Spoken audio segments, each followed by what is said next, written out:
tornando uma grande família, né? Quer dizer, nós somos poucos ainda, mas estamos trabalhando para aumentar esse número, né? Logo, logo, a gente vai atingir um número bacana, vocês vão ver só.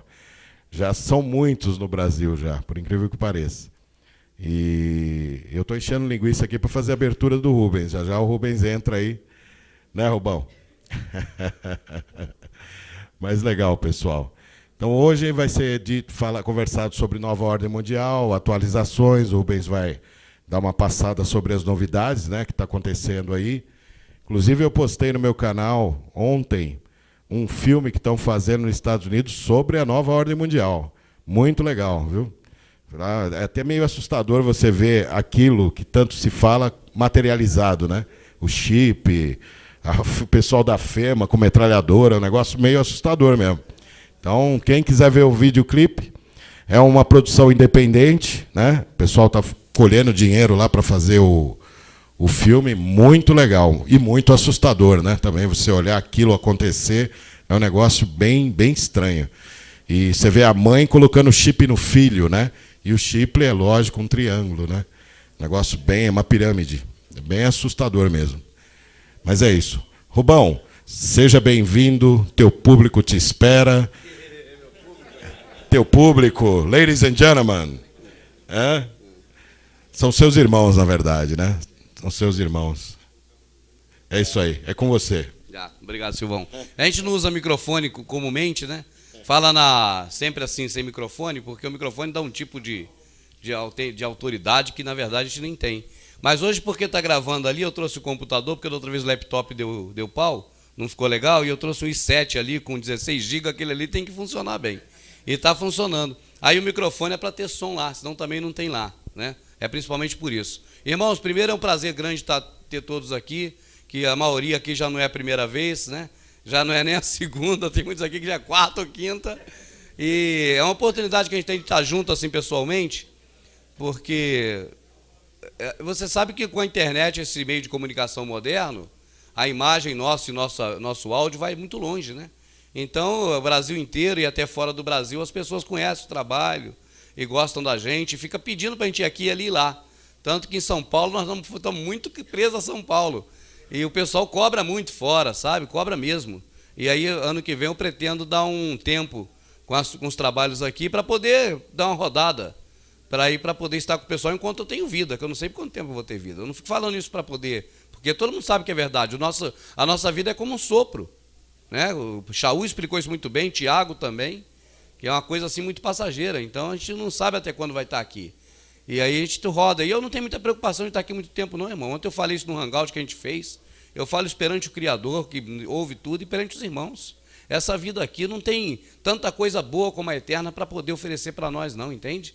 Então, eu não gostaria de morrer de morte assim, matada, principalmente, né? Preferia que o Salvador viesse e eu visse ele subindo, mas se ele vier amanhã ou agora, daqui a um minuto, para mim era o que seria melhor. O que eu espero é isso, entende? A redenção, porque é nisso que nós cremos, é por isso que nós fazemos todas as coisas aí e trabalhamos, porque cremos na vida eterna. Entende? Pode parecer loucura, às vezes, para uns ou para outros, mas foi a causa pela qual Paulo Chaú morreu, e creio que a causa de cada um que conhece a verdade também, é aguardar a ressurreição, né? Porque essa é a promessa, está escrito bem claro, esta é a promessa, não tem as promessas. Quando você fala em promessas, pode achar na Bíblia, porque é bíblico. Mas as promessas a Abraão, as promessas a José, as promessas àqueles homens antigos lá de Yaushuru, Israel. Mas para nós, na Nova Aliança, só tem a promessa. Você não encontra no Novo Testamento as promessas em lugar nenhum. Como a gente ouve no sistema religioso falar que as promessas de Deus na sua vida vão se cumprir. Você não vai morrer antes que as promessas se cumpram. Já viram uma música que fala isso? Não tem? Você não vai morrer antes que as promessas se cumpram. Poxa, em Hebreus está claro, aliás, foi na defesa se eu não me engano, me corrijam, na defesa de Estevão, ele falou, muitos morreram sem ter alcançado a promessa. Né? Quer dizer, e agora você, que é subjetivo, você é qualquer um. As promessas de você, você não vai morrer antes de alcançar as suas promessas, é para quem? Para qualquer um que quiser receber, porque a música está falando individualmente você. Então é muita manipulação, é muita hipocrisia. Entende, irmãos, nessas músicas que tem aí? Eu hoje vejo com melhores olhos, eu tenho que concordar com o irmão Darcy, que eu ainda estava no sistema religioso, e sempre foi meu vizinho, irmão Darcy, que as pessoas conhecem da internet, E uma vez ele falava para mim, eu prefiro ouvir uma música do Roberto Carlos que uma música gospel. E eu me escandalizava quando eu ouvi ele falar isso. Entende? Porque eu achava, não pode. Mas aí, depois de um certo tempo, eu fui ver que realmente a música do Roberto Carlos não fala contrária à vontade do Criador, ainda mente muito a respeito de Jesus, que tem muita música de Papa, de Jesus, de Aparecida, né? Mas fora isso tem as músicas românticas dele, mas não é coisa gospel de dizer que o meu Deus é um Deus de perto e não de longe. Que é isso, né? A música diz isso, aquela música linda que emociona todo mundo que sente a presença do Espírito Santo nas igrejas. Não é verdade? O meu Deus é Deus de perto e não de longe. A pessoa fica emocionada sentindo a presença do Espírito Santo com a mentira. É muito complicado. Mas o assunto aqui não é esse, eu estou fazendo aqui a introdução e entrei por esse gancho. Mas a ideia aqui é a seguinte: primeiro, dizer que quando a gente está sempre abrindo aqui os trabalhos, sempre é bom para quem não veio ainda saber que não tem aqui alguém que foi iluminado pelo Espírito Santo, com uma unção especial do céu, incrível, que teve uma visão, e que Deus me botou acima dos outros para poder falar para os outros, um mensageiro, tipo Moisés, um Josué. Nada disso, isso é história, isso é mentira. Entende, irmãos? Não tem ninguém melhor do que ninguém. Se o Criador tivesse dado a mim as revelações e neutralizado cada um que está aqui, ele não seria o Criador, esse do céu e da terra que já o ensinou, porque esse não faz acepção de pessoas. Entende? Imagina, por exemplo, que eu admiro muito o Alex Jones. Eu não nego isso para ninguém. Para mim, ele é o maior homem da contemporânea da minha vida, né? O maior homem que tem na atualidade, desde que eu conheci, desde que eu nasci até quando eu morrer. Para mim, é Alex Jones, eu admiro muito. Mas você veja bem, poderia eu dizer assim, poxa, por que Deus deu todo esse conhecimento ao Alex Jones e não deu a mim? Esse Deus é injusto. Tá certo? Essa coragem, isso tudo, que eu particularmente admiro nele. Por que deu a ele e não a mim? Esse Deus que deu isso é injusto. Não é Deus que deu nada disso. Isso, o Criador não escolhe uma pessoa para ser um pastor de outra, para ser um líder de outra. Ele não escolhe. A gente é que vai caminhando pelos nossos caminhos. Um dia, na vida do jornalista Alex Jones, ele achou que deveria romper com o sistema, parar de contar mentira nos jornais, na revista, que ele escrevia para a revista, e fazia rádio, e faz ainda, mas agora é independente, né? Ele achou que deveria parar e parou. E passou a falar as verdades, mas é uma decisão dele. Como também eu, algum tempo atrás, rompi com rádio, que eu vivia de rádio. A pessoa sabe, eu acho que todo mundo já falei que eu vivi de rádio de 81 a 2008, trabalhando em rádio. Cheguei a fazer televisão, mas mais rádio. Mas uma hora eu parei também com rádio, foi uma decisão pessoal minha, né? Então não é Deus que me capacitou. Eu digo assim, nós todos somos capacitados pelo Criador, cada um com um determinado tipo de melhor, vamos dizer assim, desempenho numa área. Tipo, como nós lemos, ele mesmo deu uns, né, dons, subiu, levou o cativeiro e deu dons aos homens. Mas não é disso que eu estou falando, eu estou falando de destaque. Entende? Eu falo de destaque. Se nós dissermos que as pessoas, os dons de um é melhor que o outro, nós estamos mentindo. Nós vamos para o interior, vemos uma senhorazinha que às vezes não tem estudo, não tem nada, mas tem uma sapiência tão grande, né? Faz coisas que a gente nem imagina, e assim acontece com todo mundo, porque eles são dons do Criador. Agora, essas pessoas talvez não tenham destaque, só que a gente às vezes confunde dom com destaque. Entende? Aí, o que eu estou dizendo aqui, sempre é para poder deixar claro e enfatizar isso. A gente vai buscar o caminho que nós queremos buscar, e alguns se especializam nesses tipos de... Então, não é porque o Espírito Santo escolheu esse, como eles falam, né? Que fui escolhido por Deus para levar a mensagem. Que é isso? Todos nós fomos escolhidos para levar a mensagem. Isso é obrigação de todo mundo, de falar a verdade, de falar as coisas do Criador. Não é de uma pessoa em função de outra, porque senão esse Deus não é o nosso. Esse não é o Criador do céu e da terra. O Criador do céu e da terra não faz acepção de pessoas para escolher um e deixar o outro, coitado, sem saber de nada, para esse um comandar o outro. O Salvador foi claro e falou assim: entre os gentios, os fortes comandam os fracos.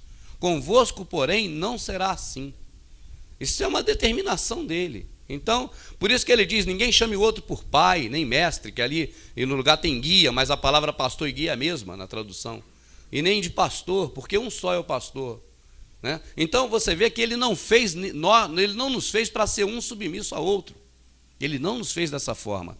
Ainda mais quando diz respeito às questões espirituais. Não tem isso. Quando nós vemos assim, lembrai-vos do vosso pastor que vos falaram a palavra. Olha bem como está isso aí escrito. Ali tem guia, pastor é a mesma palavra. Lembrai-vos de vossos pastores que vos falaram a palavra. Não é assim que está ou é um pouquinho diferente? É assim. Então, você vê ali que é lembrai-vos dos vossos pastores que vos falaram. Repara bem o conceito. É passado. Entende? Então ele não está falando para lembrar desse homem que está lá numa instituição religiosa que todo dia te alimenta com palavra, ou com música, ou com cântico, ou com qualquer coisa que seja. Não é desse. Esse você não precisa lembrar, está vendo todo dia. Ele não fala desse. Ele fala daquele que está descrito naquela passagem que diz assim, ó, irmãos, ficai-vos cada um na vocação que foste chamados. Porque ele mesmo, ele, o Criador, ou o Salvador, entendamos como queira, né?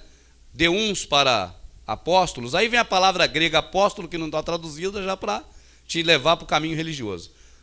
Bispos, mestres e tudo mais. Aí ele fala, porque o Criador, porque ele subiu ao céu, levou cativo o cativeiro e deu dons aos homens. Não deu título nem cargo, deu dons. Aí ele fala, até que todos cheguem à unidade do Espírito e não sejam mais meninos na fé, levados por vento de doutrinas pela boca de homens que fraudulosamente enganam. Até que. Como é que você vai discipular uma pessoa que está fora do processo verdadeiro das Escrituras? Vai discipular a pessoa até que ela não seja mais menino na fé, levado por vento de doutrina pela boca de homens que fraudulosamente ensinam. Até aí. Daí para lá, essa pessoa já tem que estar fazendo discípulos, repartindo pão. É assim que a Escritura nos ensina. Eu não vejo na Escritura hora nenhuma, no Novo Testamento, motivo para ter um sacerdote, para ter um fiel, para ter um seguidor, essas coisas da velha aliança, e que tem aí hoje no sistema. Então, sempre no início, e hoje eu fui mais prolongado nisso, a questão é dizer o seguinte, não está aqui alguém que é maior do que ninguém, não é para falar que sou humilde ou para falar com hipocrisia, é para ninguém me ver como líder. Eu fico batendo muito contra isso, porque na internet mesmo, não é por causa dos acusadores que acusam, não, porque eu não me preocupo com eles, eu nem vejo. A minha amadinha de vez em quando fala, falaram isso, que alguém me mandou um e-mail, eu nem vejo. O Pedrosa tem metido o cacete em você, eu nem vejo, eu amo o Pedrosa. Eu não posso ver para ficar com raiva dele. Entende? Então eu nem vejo. Aí eu não me esquento com isso, não me atrapalha em nada. Entende? Eu penso, porque me atrapalharia se eu tivesse um público de fiéis que me pagasse o dízimo. Aí eu ia ficar preocupado do meu público ouvir o Pedrosa e correr. Né? Mas eu não tenho esse público que me paga dízimo, que eu preciso de tê-los para me alimentar. Então não tem preocupação, porque ninguém está preso a mim, eu não quero que ninguém fique preso a mim. O Shaul falou assim, outra vez vou a Jerusalém e sei que certamente não mais verei vossos rostos, ele escrevendo. E eu temo que depois da minha partida introduzam entre vós pessoas que façam discípulos para si próprio. Porque Shaul não fazia discípulo para ele próprio, e nós também não devemos fazer discípulo para nós. Né? Aquela coisa de minha igreja, meus membros, né? Isso não tem na Escritura. Os discípulos são do Salvador. Então, como eu não tenho essa preocupação, essas coisas não me atingem nada. Então, eu nem vejo para não ter o quê? Para não ter uma mágoa do amado. Eu amo. Né? Eu amo Pedrosa. Eu não vejo para não ter mágoa dele. Então, eu digo o seguinte, nós não temos motivo nenhum para poder achar que deve seguir os passos do irmão Rubens. Porque a gente não é humano, é humano. A gente tem falhas, tem erros. Né? Eu mesmo vou estar agora numa audiência de paternidade, porque parece que tem um filho que eu não sabia. E agora vai fazer exame de como é que chama? DNA. For meu filho, eu vou recompensar o máximo possível pelo tempo que ficou para trás. Entende? Porque foi agora o processo novo, eu nem sabia. Eu talvez desconfiasse, mas nem, né? Mas quer dizer, a gente erra em algumas coisas, entende? Isso é do humano. Mas você permanece errado ou vai consertando? Tem que consertar. Não pode permanecer com os erros. Então eles atacam, essa eles nem falaram, que eles talvez não saibam dessa. Mas a gente está gravando, isso vai estar no YouTube e tudo, o pessoal vai saber, não tem nada a esconder. Né? Eu não sou perfeito, a gente não tem a perfeição que tem o Salvador. Por isso que ninguém deve me seguir. A gente pode cair a qualquer momento no erro. Então o que a gente fala, a palavra que a gente fala, a gente procura obedecer, ainda mais com o tempo que a gente vem conhecendo a verdade para cá. Porque até 2008, do ano ser generoso, 2007, eu estava totalmente dentro do sistema. Entende? Tanto que eu me casei com medo de ir para o inferno. Ué. É verdade, irmãos. Eu fiquei 3 meses casado numa relação que não deu certo e corri para casar, porque em 2008, quando eu descobri todas essas questões, né, porque eu sabia eu sempre falei isso, eu sabia do que eles chamam de conspiração, né? Da teoria da conspiração. Eu sabia da conspiração, mas não a nível mundial com os Illuminati. Eu sabia porque eu estava na televisão, eu via que existia a manipulação do governo, eu era também legislador. Eu sabia que tinha manipulação, mas eu não sabia que existia um grupo acima do governo dos Estados Unidos, acima de Roma, ou junto com Roma, vamos dizer assim, certo? Mas um grupo soberano que é os Illuminati. Quando eu tomei conhecimento dos Illuminati, fechou com tudo que eu já sabia. Eu falei, agora sujou. E ver que a nova ordem mundial está chegando, e eu com relação sem ter casado, com uma pessoa aqui que namora, depois conhece outra, eu falei, eu tenho que casar, porque é essa a visão que eu tinha do sistema religioso. Então eu fui atrás de uma pessoa, no dia seguinte fomos no cartório para casar. Casamos lá, não teve convidado, não teve nada. Não teve anúncio nem para a família, nem para ninguém, foi só para legalizar a situação perante Deus. Vocês riem, mas esse não é o conceito comum? Foi o que eu fiz. Fiquei 3 meses, porque eu ia falar das coisas do Criador que eu estava começando agora. Do dízimo eu já sabia, mas eu não tinha levantado o tapete ainda. E aí do meu lado a pessoa dizia, mas eu vou na igreja. Mas eu não largo a minha igreja. Quando eu comecei a ver aquilo, porque eu fui atrás dela na igreja mesmo para buscar ela. Porque eu também estava indo. Entende? Aí quando eu vi aquilo, eu falei, não tem como caminhar junto dessas questões. Aí só deu problema 3 meses. Foi o suficiente. Embora eles digam que tenham 8 anos, 8 anos de conhecer, de ter relação, podia ter, porque sempre eles tinham. Entende? Uma vez ou outra, mas de morar, de mudança, de estar na mesma casa, não tinha. Foi 3 meses. Eu falo essas coisas particulares porque vocês sabem que eu tenho me tornado um pouco público, né? E as pessoas me batem muito nisso, né? Então, graças ao Criador, a gente fica agradecido a Ele por tudo, a Escritura por tudo dá graças, né? A audiência desse caso foi passado, em que ela preparou um dossiê com fotos de um fundo do quintal, com alguns tijolos quebrados, agora lá que eu fui ver, que na internet eu não tinha visto, sabe? O pessoal falava para mim que estava na internet, eu não gosto de ver essas coisas para não ficar chateado com as pessoas. Aí eu prefiro não ver, mas lá na frente do juiz teve que ver. Aí foi que eu vi lá os papéis com dossiê que está quebrado o fundo da casa, que é da minha e não da outra pessoa, e as denúncias que ela fez várias vezes, e vezes que eu nem estava no Rio, mas eu tinha batido nela sem estar no Rio. Mas a situação foi que o próprio juiz não chegou a julgar a causa, né? Isso está na internet, é público, qualquer pessoa que botar lá na justiça Rubens Sodré do Nascimento pode ver, está lá a decisão do juiz. Então ele não chegou a julgar o mérito, nem absolvendo nem condenando. Ele apenas foi ver as provas, e como do meu lado eu levei o cinegrafista que filmou comigo, que eu nunca botei na internet, mas eu tenho todas as imagens, e eu levei, né? Eu chegando na minha casa, vindo de Salvador, encontrando os cadeados tudo na porta, eu dando a volta por trás, um muro que havia sido quebrado, quando disseram que eu pulei o muro, mostra eu dando a volta por trás, mostra na janela da casa o Ronaldo, que eu levei de testemunha, com a câmera filmando, e lá dentro a pessoa no telefone, ligando para a polícia, né? Dizendo, ele está aqui empurrando a porta, ele está empurrando a porta aqui, socorro, e ela filmando, estava mostrando. Embora a imagem não o áudio não apareceu tão bem na filmagem como se tivesse no telefone. Mas é que estava no telefone falando que eu estava empurrando a porta. Então, isso tudo eu levei, mas não precisou de nada, porque o juiz, como não teve aquele habeas corpus, não, que chama quando bate na pessoa, corpo de delito, como não tinha corpo de delito e ela não conseguiu levar nenhuma testemunha, né? Aí o juiz não deu assim o mérito de estava absolvido ou condenado. Ele apenas deu uma decisão de que eu não posso me aproximar 50 metros para o resto da vida. Nessa hora eu abri um sorriso, porque ele me xingou quase, o juiz. O juiz falou, aqui não é lugar de palhaçada, não pode rir aqui, porque o juiz fica a favor da mulher. Amados, não queira ter problema com mulher quanto à lei Maria da Penha, porque tudo que puder o juiz faz para poder ficar do lado da mulher, porque a mídia está em cima desse negócio de Maria da Penha, essas coisas todas, então não tem jeito, sabe? Eles ficam muito a favor, me deu bronca o tempo todo. Tinha um Jesus atrás do juiz, aquele Jesus clássico, igual do Alziro Zaru, daquele que o Jesus bonitão, entendeu? Um Jesus bonito, com a mão assim, que Hitler mandava o pessoal jurar, aquela mão, fazendo aquilo atrás dele, grandão, né? E o juiz me deu tanta bronca, tipo assim, não podia falar nada, não podia nada, sabe? Mas pelo menos a decisão dele foi bem, eu vi com bons olhos, que é de arquivar o processo e não dar sequência, estagnar e determinar que eu não me aproxime mais da ex por 50 metros durante o resto da vida. Foi assim que acabou esse processo. Eu nem programei de falar isso aqui agora, a minha amadinha nem gosta que eu toque nesse assunto, mas eu me sinto muito à vontade com os irmãos, porque nos erros que eu sempre tive eu nunca escondi de ninguém, né? E a gente erra mesmo e eu digo para ninguém me seguir por causa disso, porque a gente pode errar a qualquer momento, estamos passivos disso. Então, aquela coisa que eu conversava sentado aqui com os irmãos, sem falar aqui para todo mundo, que hoje a gente vê o sistema religioso falando, vem e me segue.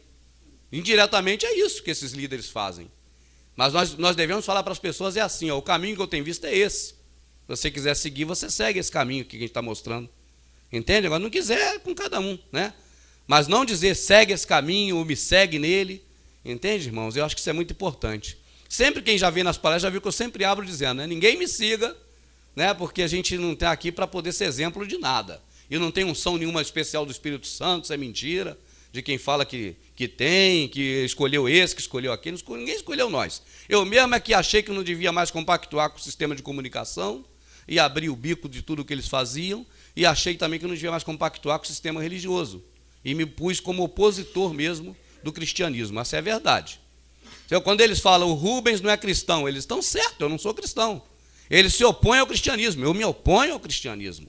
Entende? Agora, há de se buscar conhecer para ver se o cristianismo é o que eles falam que é, ou o cristianismo é o que eles escondem, né? Que é essa questão toda de catolicismo, protestantismo, e no Brasil também as influências afros, que também passa pelo cristianismo. Então, irmãos, eu não tenho o que esconder. Quando fala você é ateu, eu sou ateu. Eu não acredito em Theos. Theos não morreu por mim, Theos é grego. Né? Essa história de Grécia, a Grécia é o povo inimigo do povo escolhido na época. Então, a gente trazendo para os nossos dias, nós pensamos, poxa, nós estamos aqui, ó, no centro de São Paulo. Imagina que nós estamos aqui, e agora esse momento aqui é o momento em que Jerusalém vai ser invadido e nós estamos aqui dentro. E que é Jerusalém?